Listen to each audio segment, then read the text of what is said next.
Hey guys, I'm Blake. I'm Bryana. And today we're going to be talking about the movie Underwater. It's a sci-fi Lovecraftian horror film. If you don't mind, could you kind of give us a rundown of like what the movie's about and try not to be too descript? To be as broad as possible, it's set on a very, very, very deep underwater drill and chaos. And that's about it.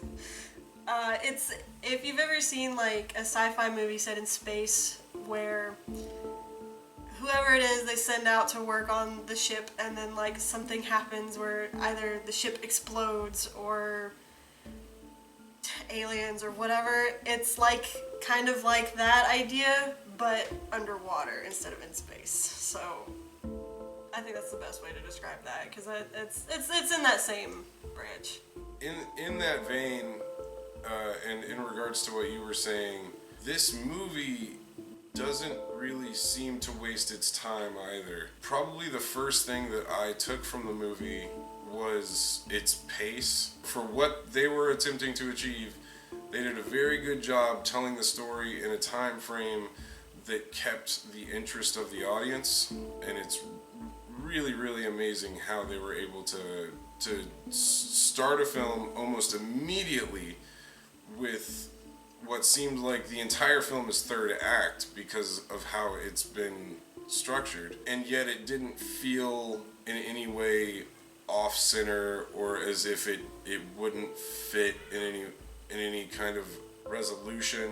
It did still maintain itself with a full length of a linear story. It feels like it almost kind of just throws you in, you know, like in the third act of what would be any other movie, but the way it sets it up is the introduction credits. If you pay attention, it's a lot of like newspaper articles or online articles, and it just sets it all up for you. Obviously, something is going to happen because this company in question that's doing this undersea drilling has been under fire for multiple things. I think one thing they mentioned was that like people are just asking general questions. They refuse to answer anything. People are saying that there's been like sightings of things way far down underwater, but they don't want to have anything to do with that, so they don't answer those questions. And then you're just thrown in. By that point, you're already expected to know that, all right, well, obviously there's something down here with these people and it's going to do something, which is, to me, more fun, because I hate how some movies take so long to build up to that and then show you whatever happens, and that only lasts maybe like the last 30 minutes of a movie. Hate that. That's so boring. But from like an objective standpoint, do you feel that's what they were trying to achieve? It's just very straightforward. I mean, they basically give you the whole story like right in the introduction sequence. I mean, if you're willing to pay attention and read it, then you get the story and you know what to expect. The film on the whole is very boilerplate. It plays out as you'd expect it to play out. It's not asking much of you as an audience member as far as like thought. It's kind of a film where it just wants to buckle you into your seat and kind of take you for a ride. And it's not a ride that, you know, is exactly a bad sit. It's something that is very predictable though. For the most part, I can really believe a lot of the performances. No one really makes me feel as if there's someone off set holding a cue card. Yeah. You know, they all deliver their lines fairly well with a really understandable and believable amount of emotionalism. There's a lot of potential for stayability with this film, but there isn't a lot of what could have been in the actual execution. They instead chose to play it very safe because they knew that certain things worked, these certain tropes work in these types of movies. The fact of the matter is they did succeed in what they were trying to do. The film did not fail in executing those tropes. But I wanted to ask you what you thought of the kind of cinematography in the film and the color palettes and things like that. To me, they seemed really, really well structured and on point, and there was a lot of depth to everything despite it being kind of darker scenery, because a lot of the movie is dark. It's very dark. We're at the bottom of the ocean in this film. So. Yeah, so most of what you see is them out in the water, walking along the bottom of the ocean, and so all that you really get are the lights that are on their suits. So there's not really a whole lot going on around them. But I liked that a lot of like the colors alone, that's what really stands out to me when I watch movies is color. So the colors in this movie pops to me in that the majority of it was cold. Very cold. There were blues, greens, yes. There was like yellow, but it was like a cold yellow. It wasn't like a very nice, warm yellow. It was very cold, and then you would get these flashes of red from different like lights going off or the blood or whatever was happening, but it wasn't a lot. It would just show up here and there, and it would usually show up when it was like a very stressful, panicked kind of situation, and then it would be gone. And I really liked that because obviously way down at the bottom of the ocean it's going to be absolutely freezing. Like it's just cold. And it gives a lot more of a, I don't know, just like a dark, intense feeling. Like it made me feel like it was just hard to breathe the whole time. The film was very claustrophobic. Yeah. If you have issues with claustrophobia, this film may not be for you. No. That isn't to say that you probably couldn't get through it, but there's a lot of audio of like strong breathing and strong sounds of pressure constricting on things because we are at the bottom of the ocean and they're in these very big, very intricate and honestly very nice looking suits that they use to walk around in that high pressure at the bottom of the ocean. It's an incredibly suffocating environment. But please continue. What else did you ask? The color palette was the most important thing because I thoroughly enjoyed the color palette because of how little they really tried to do, but how much it achieved with the fewer colors they chose. Because a lot of films that are like science fiction films and things like that would really attempt to throw splashes of color where they didn't need to be just as a means of maintaining your attention, and this film does not do that. It really deprives you of as much as possible. Yeah. It's a desperate situation that these characters are in, and they really want you to feel that as a member of the audience. The color palette really helps in expressing how bleak and just kind of stark the environment as well as the situation that these characters are in truly is. It's a very aggressive film in that way, where if you don't feel comfortable in these tight spaces, if you don't feel comfortable in this emptiness, then you're not going to feel comfortable watching the film. But it is a horror film, it is a science fiction horror film, so that is the point. In regards to the performances by the actors, and this isn't like a Twilight thing, I've never really much been a fan of Kristen Stewart's work. I've never been a fan of her character acting. I've always felt it was very stilted. I feel like she's too rigid in her physical expressiveness, and she does lean very heavily on her physical expressiveness, like the running her hands through her hair thing that she does constantly and all that stuff. But it's not just about that, but it's about like it's very stiff.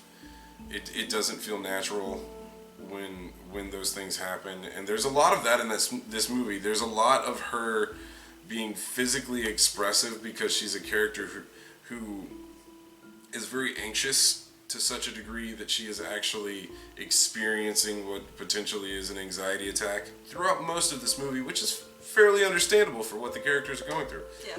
But she's very physically expressive, and I will say first off that she did surprise me, and I was not displeased with the performance that she gave. I did not think that she was wasting my time as an audience member. She wouldn't be where she is if she wasn't talented. So I know that it was just a matter of time until I found something that I could enjoy her in. Yeah.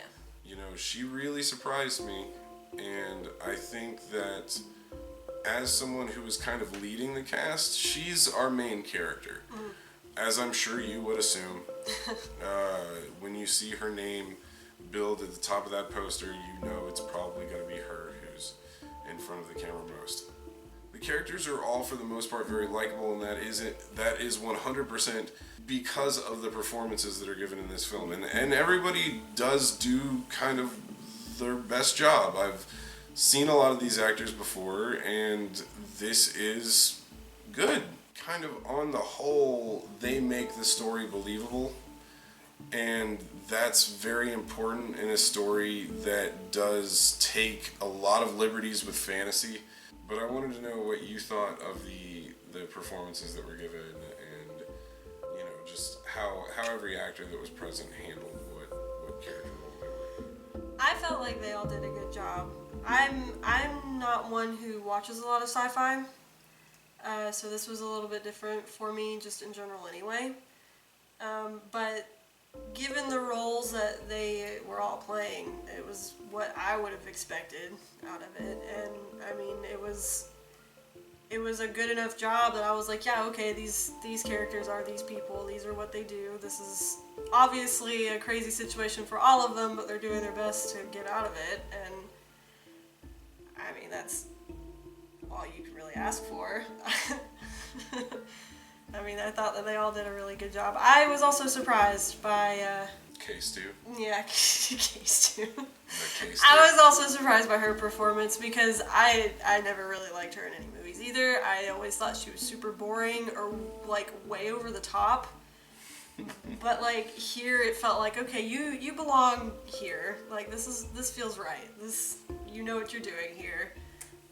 And it felt like she really was this character. It was a nice fit. It suited her strengths very well, which was interesting and impressive because it is a sci-fi horror movie, and that would not be what I would expect. Yeah. Would be her best thing, or her best realm of performing.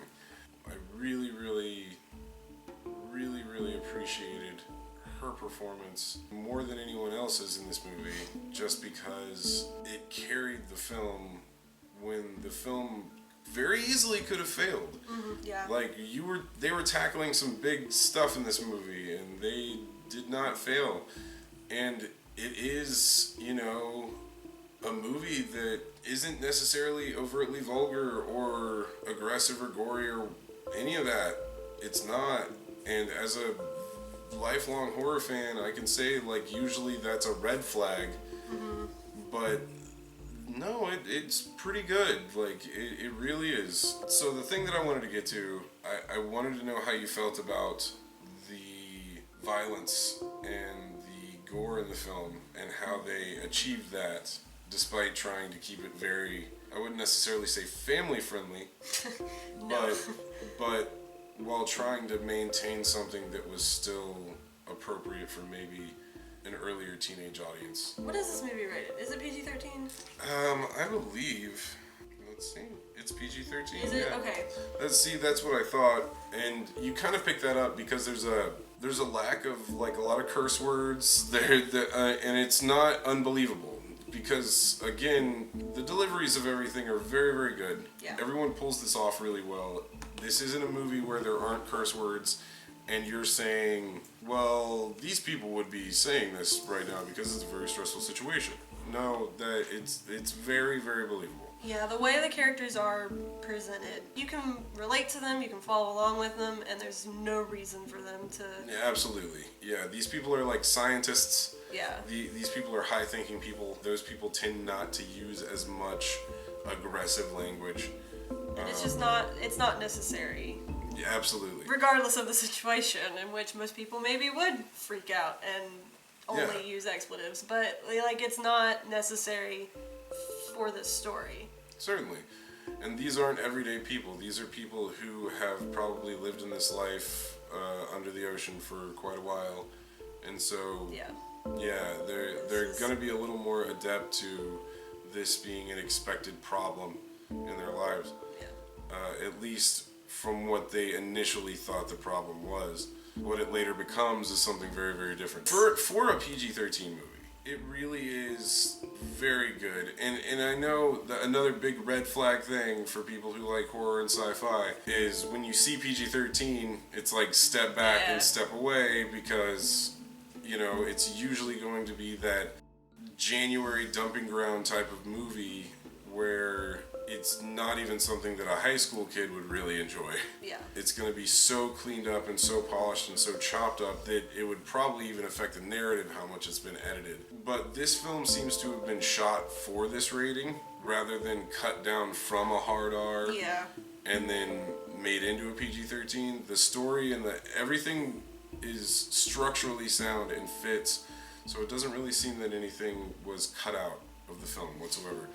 It plays out really well, and for a PG-13 movie, it's very, very good. So if you're a horror or sci-fi fan, I did want to make a point of that.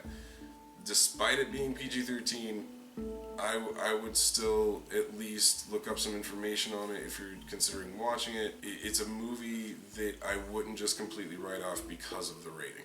It feels like it was made with an older audience in mind. Yeah, absolutely. It's just that whatever was included in the film didn't necessarily make it an R-rated film because it wasn't needed to make the story work. So, like, with any of the violence that's included, like, it gets violent, but it's not super, like, gory or aggressive about it in how, like, a lot of R-rated horror films are. Like, it gives you enough to make you freak out or whatever, but that isn't to say that it completely avoids yeah, gore no, like, you either. you still see some pretty crazy Yeah. stuff, but under the circumstances, it's not just all gore, all whatever the whole time. It's required to get the story moving and to keep it moving, instead of it just being there for the shock value or whatever. So it actually, it feels like it's needed. It's not like a, oh, well, it's a horror movie, let's kill off as many people as possible in the worst bloody ways possible. No, it takes itself very seriously. Yeah. It portrays a dramatic story and does so well. That being said, a lot of people do die. Yes. This is an enormous underwater station, and within the first few minutes, I'm assuming maybe near 100 people die within the first few minutes. They give, like, rough numbers to throw out. I think they said that they were able to save, like, 22. But there weren't any full counts because the entire place is, like, kind of going down. There are one or two scenes in the film that kind of hold themselves up as if it's a rated R film. There are a couple death scenes in the film that really do become, I don't know, they're clearly structurally made to be as poignant as they are, and they are very poignant and they're very extended. There are two death scenes in this film that are quite long, and you kind of see them coming for a moment, and then all of a sudden, when they are aggressive and gory, both of them are very bloody. But I think they're handled really well, and none of what you would want to be there is held back by it being a PG-13 movie. It's incredibly entertaining. Yeah. And honestly, it being a PG-13 may have kept it from being more than it needed to be.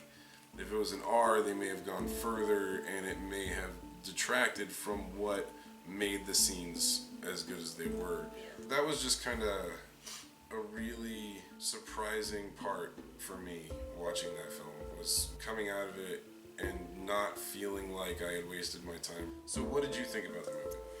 Okay, so overall, I really liked it. I was surprised, because it's not that I've never watched sci-fi movies, I have. It's just, they've never really jumped out at me as being something that I want to watch. And this one was one that I was kind of curious about back when, like, they were starting to advertise for it. Yeah. And I never really heard anything about it after that. So I was like, okay, well, I don't know.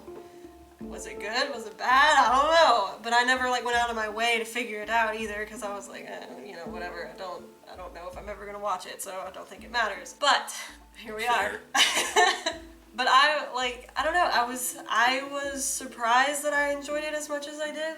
Absolutely. Honestly, because I actually, like, 100%. sat down and thought, all right, this movie's gonna suck, and I know it is, but I'm gonna sit through it anyway and see what happens. And I was surprised. It actually ended up being really interesting. Like, it had my attention the whole time. And the weird part for me about that is that I was not emotionally connected to any of the characters whatsoever. But I think, like, there's a reason why, because it just doesn't matter. It really does not matter. You're just here in this small window of time of these characters' lives just to see what happens to them. Like, there's no reason for you to feel connected to them. There's nothing. It's just, here you are. It presents itself that way right off the bat when it just throws you in anyway. Yeah. So it's just like, you don't need to really know any backstories about these characters, and it gives you like some little sprinkles here and there. They have these moments of downtime where they start interacting with each other just to like get their minds off of the craziness that's going on, but it doesn't last for very long, and it's just like little quick, it's like small talk in the most literal sense, and then they just go back to trying to get out of the situation that they're in. The whole time, that's pretty much what I thought was about. I don't care who lives and who dies at this point, but it doesn't matter. You're not supposed to care. So you're just supposed to watch and... Yeah, you're really just along for a ride. Yeah. It's not... There's not a lot of depth to these characters. There's not a lot of depth to what's happening. No.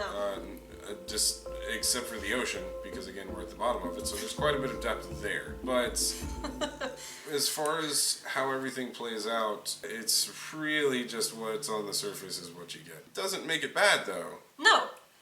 You know. Because, like, I'm one that is, like, I care about characters. I care about development. Like, that's just my thing. So that's why I was surprised that I was so into this, because I wanted to care, but at the same time, I was like, this is still fun to watch anyway. I don't really care what happens. Yeah, and it is a really good sit. It is a really good watch. They don't pull their punches with a lot of the stuff in this movie, despite it being a PG-13 movie. Yeah. I found it thoroughly enjoyable.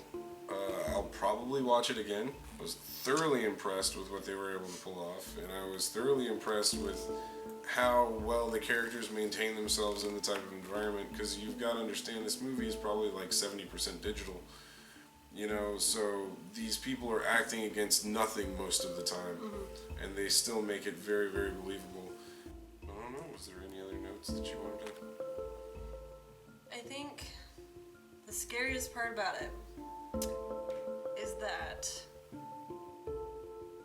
while it is based off of fiction, it could very well become a real thing. Because we don't know what is at the bottom of our own oceans. And I've been thinking about that ever since watching that movie. Because, we know more about the surface of the moon than we do about the surface of our own planet, let alone the very depths of the ocean. So, the things that are in that movie could exist, and we don't know. We don't know yet. And I hope to God that they don't. Well, I mean... You don't know. Yeah. You don't know. Sure.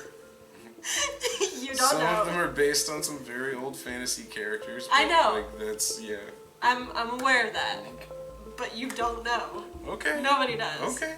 So all I'm saying is that there's still, like, a small chance that this actually exists. There's a fractional possibility that these things could be alive. You don't know. You don't know. Sure. Nobody knows. Okay, so... That's true. So if there's anything to take away from this movie, that's what I took away. Is that that could happen. Monsters may be real. Yes. Well, okay. So, like, I mean... So that's where, like, the creative liberties could come in, because we don't know what's at the bottom of our own oceans, so you can say that anything is down there, and it's believable, because we don't know. We don't know yet. So... I mean, yeah, I completely agree. There you go. I don't know. If there's something that I took from this movie, it's that, I don't know, Kristen Stewart isn't as bad as I thought she was. That's also true, yeah.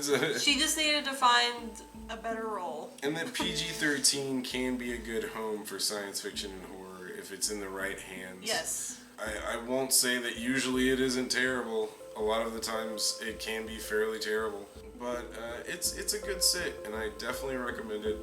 Now that we're past that, the track that I wanted to recommend was Fineshrine by Purity Ring, and my movie recommendation, I'm gonna say John Carpenter's The Thing. What about you? You have any movie recommendations for the folks? I didn't think about this beforehand. Most people will have seen it, but I'll suggest Coraline. It is absolutely horrifying, and I love it. So, I guess we'll go with The Thing and Coraline Yeah. for today's suggestions. And thank you guys so much for watching the video. We appreciate your time always.